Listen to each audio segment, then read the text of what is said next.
దేవుని రాజ్య స్థాపన భూమి మీద జరగాలి. సియోనులో నా రాజు ఉంచుతానన్నాడు ఆయన. దేవుని రాజ్య స్థాపన. ప్రభు మాకు ప్రార్థించడం నేర్పయ్యా అన్న. ప్రభు ఏమని నేర్పడి తెలుసా? పరలోకముందున్న మా తండ్రి ఈ రాజ్యము మాకు వచ్చునగా, మాకు వచ్చునగా. దేవునికి స్తోత్రం. హల్లెలూయా. దేవుని రాజ్యం నీకు వచ్చిందా? దేవుని రాజ్య సంబంధిగా ఈ పాపిష్టి భూమి మీద దైవ బిడ్డగా, దైవ సాక్షిగా బ్రతకగలుగుతున్నామా మనము? ఈ రాజ్యము మాకు వచ్చునుగా కానీ ప్రార్థించండి. ఈ రాజ్యము మాకు వచ్చునుగా. ప్రార్థన చాలా శ్రేష్టమని నేను వెళ్ళలేదు, కానీ ఈ వాక్యాలు వివరించాలనుకుంటున్నాను. మొదటి నుంచి 3 వచనాలు ఏంటయ్యా అంటే, భూరాజులు, ఏలికలు దేవుని మీద నేరారోపణ చేస్తూ పలుకుతున్న మాటలు.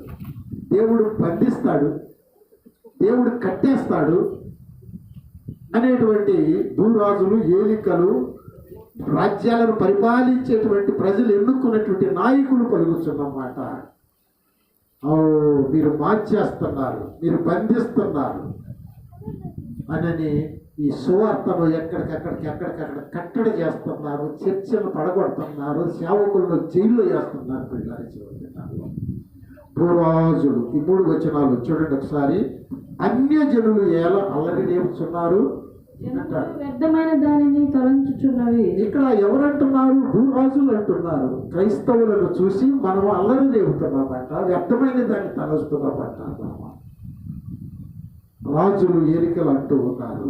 రండి వారి కట్లను తెచ్చుదాం.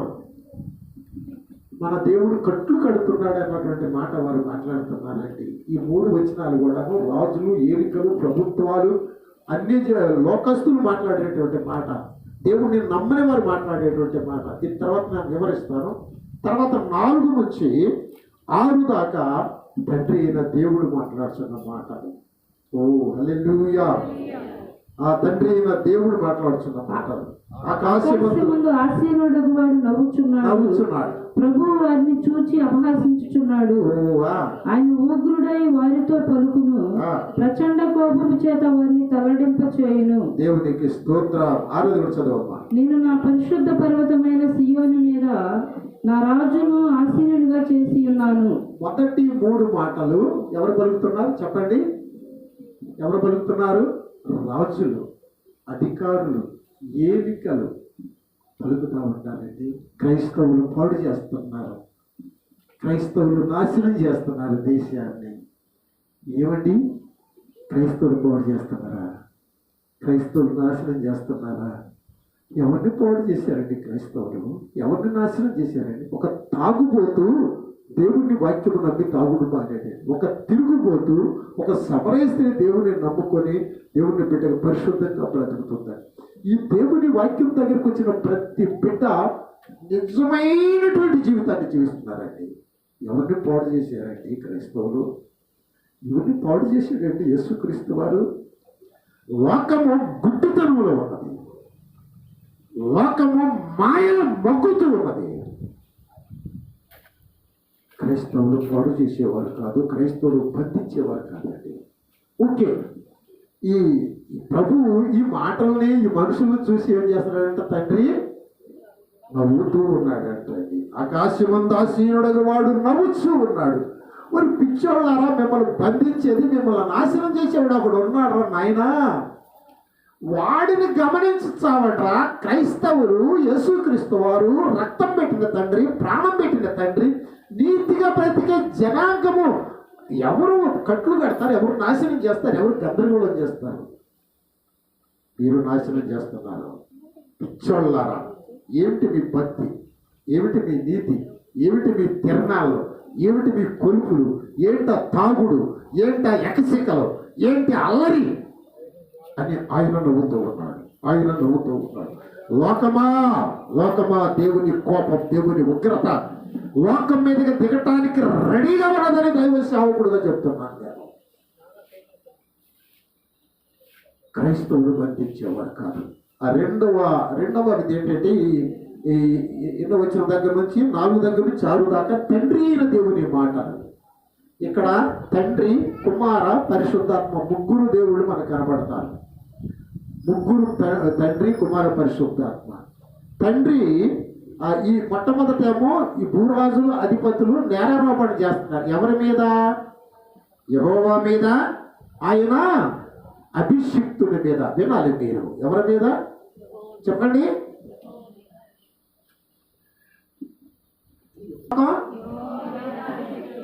అభిషిక్తుడు అంటే యేసయ్య, ఆయన కుమారుడు. అభిషిక్తుడు అంటే క్రీస్తు అని అర్థం.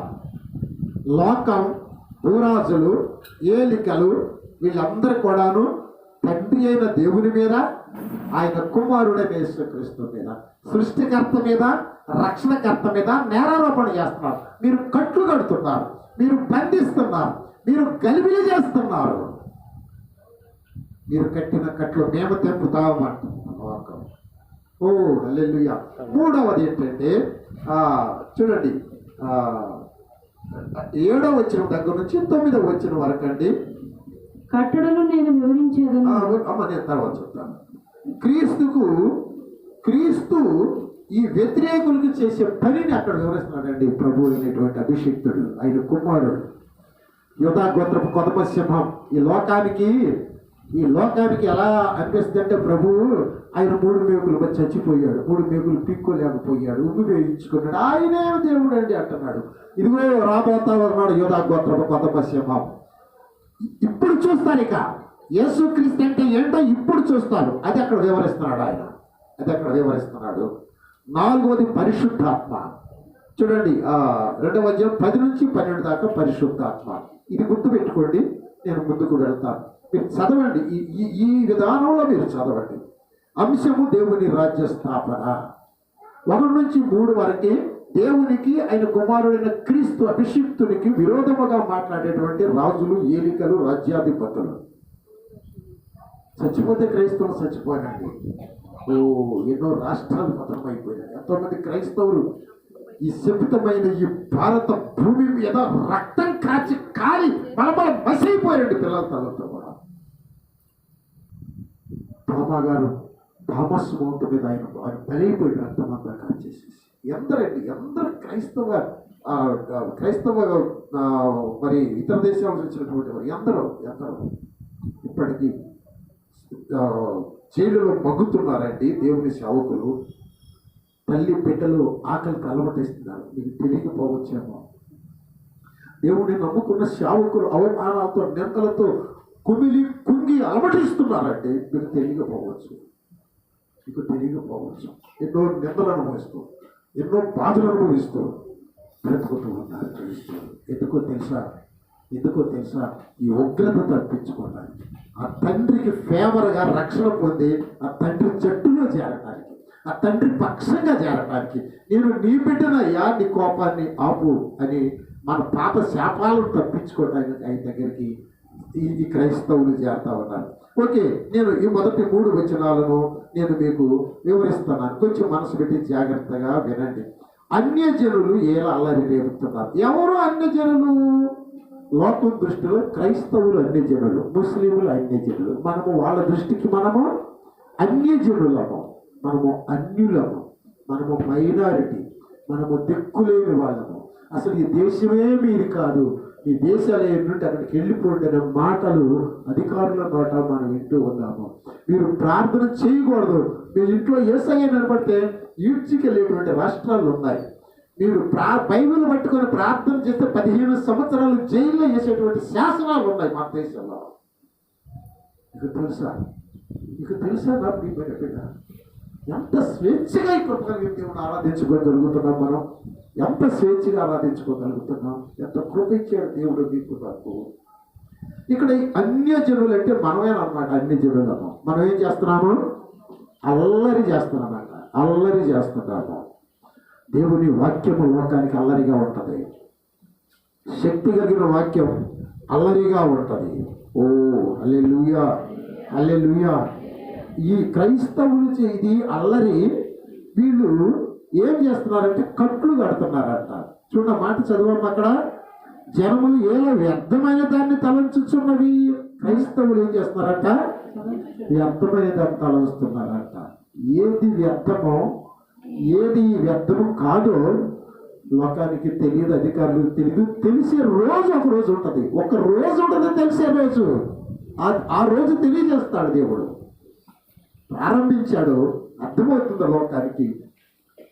మహానగరాలు నారిపోతున్నాయి, శవాలు తేలుతున్నాయి, పాములు నీళ్ల మీద పరుగులెత్తుకుని, మామూలు పాములు కాదండి, ఇందులో ఫేస్బుక్లో పెట్టారు, రక్త పింజారు ఆ ఇంటి పక్కగా ఆడుకుంటే వెళ్ళిపోతా ఉంది. అవి నీళ్ళలో పొరగలేవు. అది కరిస్తే మన శ్వేత రంధ్రాలు, ముక్కు, నోరు, ఎన్ని రంధ్రాలు ఉన్నాయి, అన్ని రంధ్రాలు గుండా రక్తం దారులుగా కారాల్సిందే.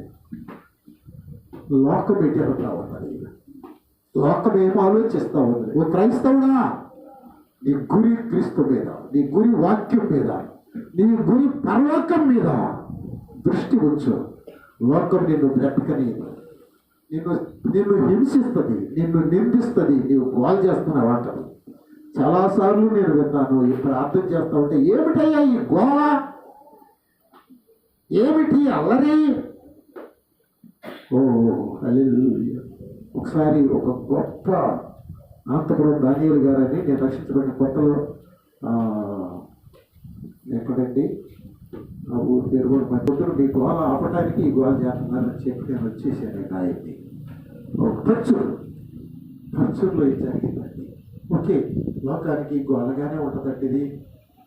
రక్షించబడుతున్నా మనకి ఇది దేవుని శక్తి అండి, దేవుని శక్తి. ఒక మాట చూద్దాం. రోమిలకు రాసిన పత్రిక 1వ అధ్యాయము 16వ వచనం ఒకసారి సహాయం చేయండి. సువార్తను గూర్చి నేను సిగ్గుపడువాడను కాను, ఏదైనగా నమ్ము ప్రతి వానికి నేను మొదట యూదునికి గ్రీసు దేశస్థునికి కూడా రక్షణ కలుగు చేయుటకు అది దేవుని శక్తి అయి ఉన్నది. హల్లెలూయా. అందరూ చెప్పండి బాబు, హల్లెలూయా. సువార్త ఏంటంట? దేవుని శక్తి, దేవుని శక్తి. సువార్తకి నువ్వు ఇచ్చే విలువను బట్టి నీలో దేవుని కార్యము, దేవుని శక్తి పనిచేయటం ప్రారంభిస్తుందండి. ఈ వాక్యానికి నువ్వు ఇచ్చే విలువను బట్టి ఉంటుంది. ఈ వాక్యాన్ని ఏ రేంజ్లో నువ్వు తీసుకుంటున్నావు, ఏ విధంగా చూస్తున్నావు ఈ వాక్యాన్ని, ఈ వాక్యం నీకు ఇష్టమేనా, ఈ వాక్యం నీలోనికి రావటానికి అవకాశం ఇస్తున్నావా, నీలోనికి వచ్చిన తర్వాత ఆ వాక్యము నిన్ను దేవుని శక్తితో నింపటానికి, ఆ వాక్యం నీ హృదయంలో, నీ ఆలోచనలో, నీ తలంపులలో, నీ క్రియలలో, నీ మాటలలో ఆ వాక్యము కార్యము ప్రారంభించాలి.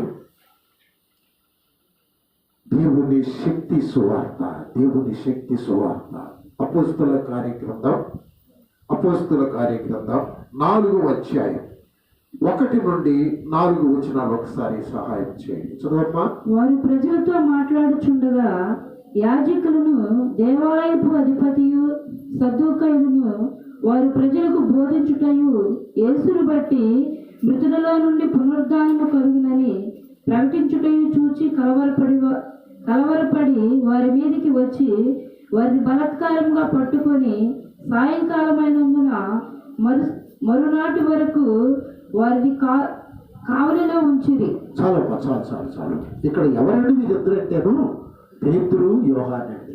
పేతురు, యోహాను వాళ్ళు దేవుని శక్తి, దేవుని నామం యొక్క శక్తి అక్కడ బయలుపరిచారు. వాళ్ళు మధ్యాహ్నం 3 గంటల వేళ ప్రార్థనకి వెళ్తా ఉన్నారు యెరూషలేములో ఉన్న దేవాలయం మందిరంలోనికి.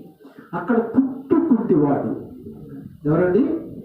మధ్యలో ఖాళీనోడు కాదు, యాక్సిడెంట్ అయిపోయినాడు కాదు, తల్లి గర్భములో కాళ్ళు చేతులు అన్ని కూడా ఎలగరుసుకుపోయి ఇలాగే పుట్టాడు, ఇలాగే బ్రతుకుతున్నాడు, అలాగే పెరిగాడు. అతన్ని కొంతమంది వాడుకుంటూ మోసుకుంటూ అక్కడ మందిరం ముందు కూర్చోబెట్టి బాబు 10 రూపాయలు కానీ ఆకలి అయ్యి అడుగుకుంటున్నాడు. అది వాళ్ళు మళ్ళీ తీసుకుంటారు. వాళ్ళు డబ్బులు తీసుకుని అతనికి అన్నం పెడుతూ మోసుకొస్తూ బిజినెస్ లాగా చేస్తూ ఉన్నారు. ఒక్కరోజు వినండి దేవుని శక్తి. ఒక్కరోజు పేతురు, యోహాను ఆ దేవాలయానికి వెక్కి వెళుతూ ఉన్నారంట. చూడండి 3వ అధ్యాయం 3వ వచనం. పగలు 3 గంటలకు సాయంకాలమున పేతురును యోహానును దేవాలయమునకు ఎక్కి వెళ్ళుచుండగా పుట్టినది మొదలుకొని కుంటువాడైన ఒక మనుషుడు మోసుకొని పోబడుచుండెను. వాడు దేవాలయంలోనికి వెళ్ళి వారిని భిక్షమడుటకు కొందరు ప్రతి దినము వారిని శృంగారమైన దేవాలయపు ద్వారమునొద్ద ఉంచుచూ వచ్చిరి. పేతురును యోహానును దేవాలయంలో ప్రవేశించబోయినప్పుడు వాడు చూచి భిక్షమడుగగా పేతురును యోహానును వారిని తేరి చూచి మా తట్టు చూడమనిరి. వాడు వారి యొద్ద ఏమైనా దొరుకునని కనిపెట్టుచు వారి యొద్ద లక్ష్యం ఉంచెను. అంతటా పేతురు, వెండి బంగారములు నా యొద్ద లేవు, కానీ నాకు కలిగినదే మీకు ఇచ్చుచున్నాను. నజరేయుడైన యేసు క్రీస్తు నామమున నడువమని చెప్పి వాని కుడిచేయి పట్టుకుని లేవనెత్తెను. వెంటనే వాని పాదములు చీలమండలములు బలము పొందెను. వాడు దిగ్గున లేచి నిలచి నడుచుచు గంతులు వేయచ్చు దేవుని స్తుతించుచు వారితో కూడా దేవాలయంలోనికి వెళ్ళి